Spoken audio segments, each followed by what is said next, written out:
मेहनत और ईमानदारी के साथ पिछले 6-7 वर्षों से लगातार मैं प्रदेश कांग्रेस में अल्पसंख्यक अध्यक्ष हूं। इससे पहले मैं प्रवक्ता रहा, प्रदेश में प्रदेश सचिव रहा, NSUI में दिल्ली विश्वविद्यालय का मैं छात्र रहा। वहां पे हमने कांग्रेस पार्टी को मजबूती दिलाने का काम किया।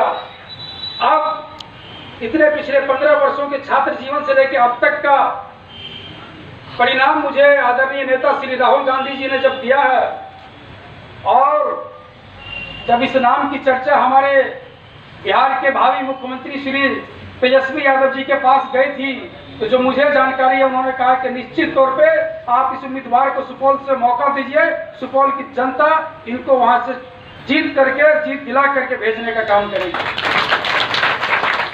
मैं आभार प्रकट करता हूं अपनी पूर्व सांसद श्रीमती रंजीत रंजन जी का, जिन्होंने मुझ जैसे एक छोटे से कार्यकर्ता पर यकीन किया, और आदरणीय राहुल गांधी जी और श्री तेजस्वी यादव जी के भरोसे पर मैं कोशिश करूंगा कि आप लोगों की मदद से उस पर खरा उतरने की पूरी ताकत लगाने की कोशिश रहेगी मेरी। मैं एक चीज और स्पष्ट करना चाहता हूं कि चूंकि कांग्रेस पार्टी की तरफ से मुझे कई सारे मौके दिए गए और मुझे अंत में बोला गया कि आपको मैं सीमांचल से पार्टी चुनाव लड़ाएगी, और मेरा लगभग तय कर दिया गया था कि आप किशनगंज सीट खाली है, वहां चुनाव लड़ने के लिए जाएंगे। मैंने अपने आला कमान से आग्रह किया कि मैं वहां नहीं जाना चाहता हूं।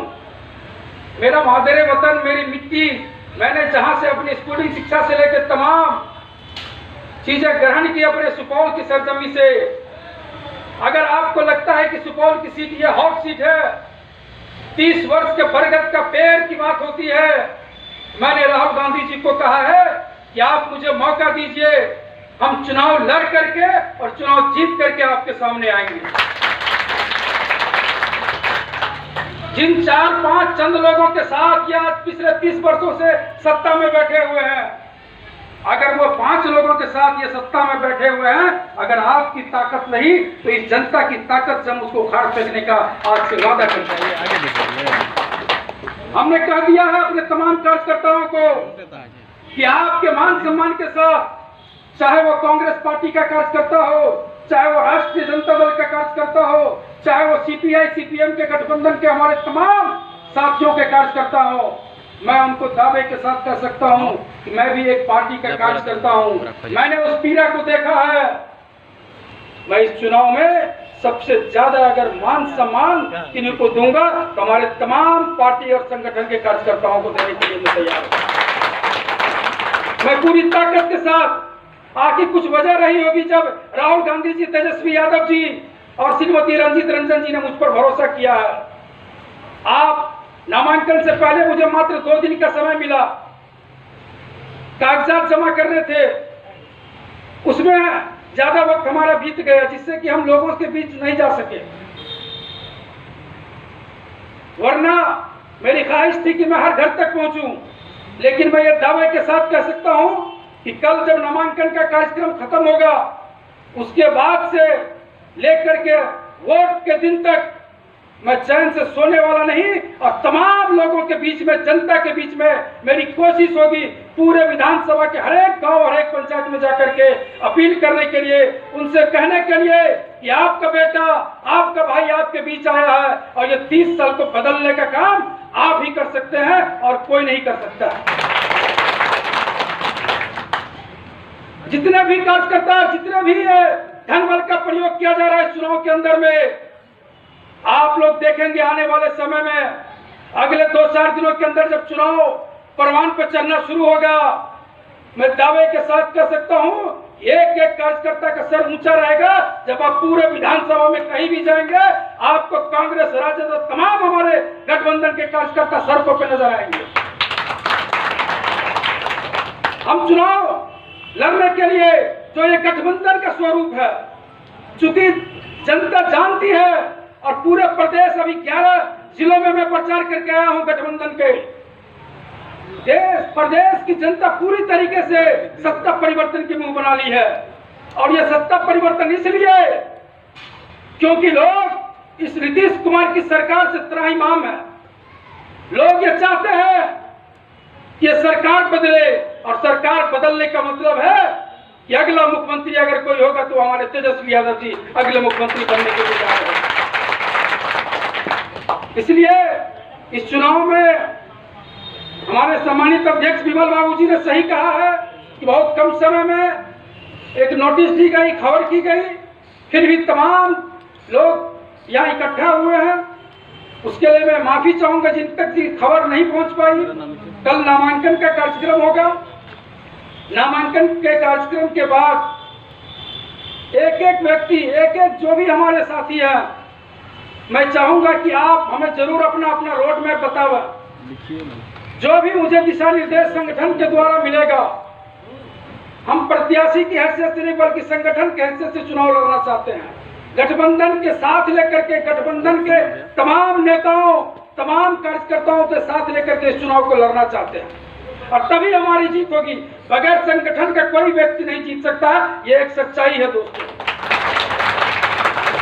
इसलिए मैं अपने तमाम संगठन के, हमारे वरिष्ठ लीडर लोग मौजूद हैं, आपका जो भी निर्देश प्राप्त होगा, हमें कोई भी संसाधन देने का निर्देश प्राप्त होगा हमें, मैं ये दावे के साथ कर सकता हूं, किसी भी प्रत्याशी से मैं कम नहीं रहने वाला हूं। कम तो दूर में दुगुना रहने की बात मैं दावे के साथ कर सकता हूं। चुनाव लड़ने के लिए आए, आपका निर्देश प्राप्त होगा, आपका सहयोग प्राप्त होगा। जिस तरीके से कहेंगे पूरी ताकत के साथ हम चुनाव लड़ेंगे और ये चुनाव को जीत करके तेजस्वी यादव जी को मुख्यमंत्री बनाने का काम करेंगे। धन्यवाद। आपके दल ने यह निर्णय लिया सारे लोगों ने कि हमारे मुख्यमंत्री के उम्मीदवार तेजस्वी प्रसाद यादव जी। मैं ज्यादा समय नहीं लेना चाहता हूं, सिर्फ एक बात कहना चाहता हूं। दोनों में फर्क 1 मिनट में आपके समझ में आ जाएगा। एक व्यक्ति नीतीश कुमार जी और उनके नेता मन की बात करते हैं, और एक हमारे मुख्यमंत्री के उम्मीदवार हैं तो वो जन की बात करते हैं। जो तानाशाह होता है, इतिहास साक्षी है कि जो तानाशाह होता है वो अपने मन की बात करता है। जी। लेकिन जो जनप्रतिनिधि होता है वह जन की बात करता है, अपने मन की बात नहीं करता है, जनता भावना की बात करता है। इसलिए तेजस्वी प्रसाद यादव जी हमारे नेता हैं जो बिहार के नौजवानों की बात करते हैं, किसानों की बात, दुख दर्द की बात करते हैं। उनके जो विरासत में मिला है लालू प्रसाद यादव जी से, वो दलितों की रहनुमाई करते हैं, वो गरीब और पिछड़ों की रहनुमाई करते हैं, वे सामाजिक एकता की बात करते हैं, वे हमारा जो सामाजिक है सामाजिक सौहार्द की बात करते हैं। और दूसरे तरफ ये जो जितनी वो संवैधानिक जो अधिकार है उसकी रक्षा की बात करते हैं, और दूसरे तरफ जो एक गठबंधन है सारे ताना बाना को तोड़ने की बात करते हैं। तो ये साधारण लड़ाई नहीं है, हमको इस लड़ाई को समझना पड़ेगा। और एक बात आप जान लीजिए, हारता वही है जो लड़ता नहीं। इसलिए हम लोग को एक एक आदमी को स्वयं उम्मीदवार समझ करके इस मैदान में कूदना पड़ेगा। जो भी हो, दुनिया में ऐसा कोई फायदा नहीं लिया है जो सारी आकांक्षाओं की पूर्ति किसी का कर दे। हम भी नहीं कर सकते, कहीं न कहीं कठिनाई होगी, लेकिन हम जो जीते हैं इस समाज में, जो हम जन्म लिए हैं, समाज के साथ जिए हैं, तो मेरा सामाजिक दायित्व भी होता है। इसलिए कठिनाई सह करके भी इस लड़ाई को हमको जीतना है, ये ध्येय हमारे आंखें में रखना है। चाहे कितनी भी परिस्थिति क्यों नहीं हो जाए, इस लड़ाई को हम जीतेंगे, यही हमारा ध्येय होना चाहिए।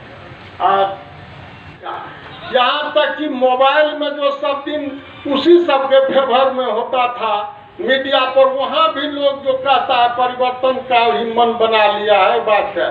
और जिस तरह लोगों से वोट लेकर के ये भारत सरकार और बिहार सरकार दिन रात झूठ बोलती है, कोई काम करना नहीं है। देख रहे हैं किसानों के साथ क्या हो रहा, बेरोजगारी किस हालत में है, सब बेरोजगार हो गया। कोरोना काल में लोगों को लोग नहीं समझाए बिहार सरकार, तो सब लोगों के मन में है और बेरोजगारी का हालत तो ये है, जो पहले लोग ट्रेन पकड़ करके ऊपर नीचा बैठ करके जाते थे दिल्ली पंजाब, आजकल तो देखते हैं प्रत्येक गांव में शाम में 3 बस लगा रहता है, यहाँ से मजदूर सीधे पहुंच जाता है। जान का उसको परवाह नहीं है। यहाँ के लोगों को इस हालत में कर दिया है जो लोग रोजी रोजगार के लिए बस में बैठ करके चले जाते हैं, जबकि 2 महीना पहले पंजाब दिल्ली से लोग आए हैं बीमारी से डर करके। तो लोग का तो मन है, अब हम लोगों को सबको जा करके बताना है। किसानों की समस्या देख रहे हैं, कुछ नहीं हो रहा, मकई लोगों के घर में रह गया, कोई खरीदने वाला नहीं हुआ। बहुत सारे समस्या रोज हो हल्ला हो रहा है, जो किसानों के लिए ये कानून हम लाए, वो कानून लाए, कोई सब नुकसानदेह कानून है। सब जगह ही भारत सरकार कानून व्यवस्था के मामले में देख रहे हैं, बिहार से लेकर के दिल्ली तक सब जगह फेल है। महिलाओं पर अत्याचार हो रहा है, गरीब दलित पर रोज अत्याचार हो रहा है, कोई देखने वाला नहीं है। इसलिए लोग परिवर्तन चाहते हैं। इस सरकार के विरोध में लड़ाई लड़ने जा रहे हैं। जो गठबंधन दल के तहत हम लोग आपसी गठबंधन जो है, इस महागठबंधन का हम लोग किस तरह से मजबूती के साथ यहाँ पेश आएंगे, उसी तरह से हमारी उम्मीदवारी की यदि जीत होती है तो आगे हम लोग के जो ऊपर में जो हम लोग के सोच है, सरकार बदलनी है, तेजस्वी यादव को जो मुख्यमंत्री बनाना है। यदि हम लोग तन मन धन से मिन्नत रहमानी बनकर हर एक बूथ स्तर तक यदि हम लोग मेहनत नहीं करेंगे तो ये जीत कभी हासिल नहीं हो सकता। इसके लिए हम सबको संकल्पित होना पड़ेगा। संकल्प ले लें कि हम सबको मिन्नत रहमानी बनकर हर एक क्षेत्र में जाके, टोला मोहल्ला में जाके, बूथ स्तर पर जाके हम लोग मेहनत करेंगे तो हम लोग ये जीत हासिल कर सकते हैं। भाइयों, आज भाषण देने की सवाल नहीं है, हम लोग कल इस सभा को संबोधित करेंगे, लेकिन अभी कल का जो हम लोग का नॉमिनेशन है, उस नॉमिनेशन पर भी विचार विमर्श किया जाना चाहिए। कल नॉमिनेशन में हम लोग की जो कल हम लोग का एक टेलर जो होता है, फिल्म चालू होने से एक टेलर पहले चलता है, वो टेलर दिखाने की जरूरत है कल हम लोग को। यदि कल हम लोग मजबूती के साथ, संख्या बल के साथ, हजारों की संख्या में यदि हम लोग नॉमिनेशन स्थल पर पहुंचकर यदि अपना शक्ति प्रदर्शन कर देते हैं तो हम लोग का यहीं से चुनावी जीत का आगाज होगा। इसके लिए हम मिन्नत रहमानी साहब से और हम लोग के गार्जियन भी यहाँ बैठे हुए हैं, सबसे आग्रह करेंगे कि हर एक जगह हम लोग के साथी हैं, बुजुर्ग हैं, माता हैं, बहनों हैं, दोस्त हैं, वो कैसे आवे, इसके लिए साधन का व्यवस्था करना जरूरी है। बिना साधन का कोई नहीं आएगा। युवा साथी है कि वो आ जाएंगे, लेकिन बहुत ऐसे लोग हैं आना भी चाहते हैं, वो नहीं आ पाते बिना साधन। साधन रहेगा तो हम लोग को जितना संगठन मजबूत है, जितना आदमी है, वो आगे नहीं है, अगला को नहीं है, लेकिन वो प्रदर्शन वो दिखा देता है, लेकिन हम लोग नहीं दिखा पाते हैं। इसके लिए हम लोग को जरूरत है पहले साधन की व्यवस्था करना, उस आदमी तक पहुंचाना। हर एक जगह, हर एक गांव, पंचायत लेवल पे के गाड़ी भेज दिया जाए, उसमें आदमी बैठ के चल आएगा। बस यही हम करना चाहते हैं। और एक साथी युवा साथी बोल रहे थे कि युवा साथी को दरकिनार करके चला जाता है, लेकिन नहीं, अब की बार सभी युवा साथी पर ही बागडोर है। युवा साथी मिलकर चुनाव लड़े और युवा साथी का यहाँ तवज्जो दिया जाएगा, मान सम्मान दिया जाएगा। जय राष्ट्रीय जनता। युवक, होशियार युवक, तेज बहादुर युवक यहाँ के प्रत्याशी बनाए गए, लेकिन इनको अभी अनुभव का कमी है। इन्हें पहले यहाँ के शहरजमी का, यहाँ का जो लोकल नेता है, आरजेडी का हो, कांग्रेस को हो, मालिक हो, भाई अरविंद जी का नाम हम भूल गए, इन लोगों से सजेस्ट होना होगा। जब सजेस्ट हो जाएगा तो निश्चित रूप से हमारी विजय होगी। जिस तरह का इनके पास जज्बा है, जिस तरह से अपना इन्होंने वचन में कहा है कि हम सब चीज से मजबूत हैं, लेकिन आपको पहचान बनाने की आवश्यकता है। अपने कार्यकर्ताओं को, अपने साथियों का भरोसा लेना आपको अति आवश्यक है। यदि आपको भरोसा मिल जाएगा तो निश्चित रूप से आप विजय के ओर बढ़ेंगे। हमारा अरविंद भाई ये उद्गार है, उम्र दराज मांग कर लाए थे 4 दिन, 2 आरजू में बीत गए और 2 इंतजार में बीत गए। हमेशा यह ध्यान रखें या सरल चाहिए कि गुलामी और तरक्की एक साथ नहीं चल सकता है।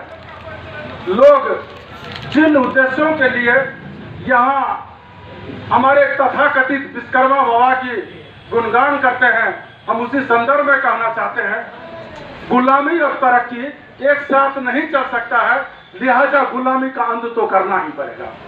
आज के इस गुलामी को अंत करने के इस महागठबंधन की बैठक में शामिल होते हुए हमारे सबसे पहले आज विचारों के महागठबंधन के इस विचारों की एकजुटता के बैठक में शिरकत कर रहे हरदिल अजीज कांग्रेस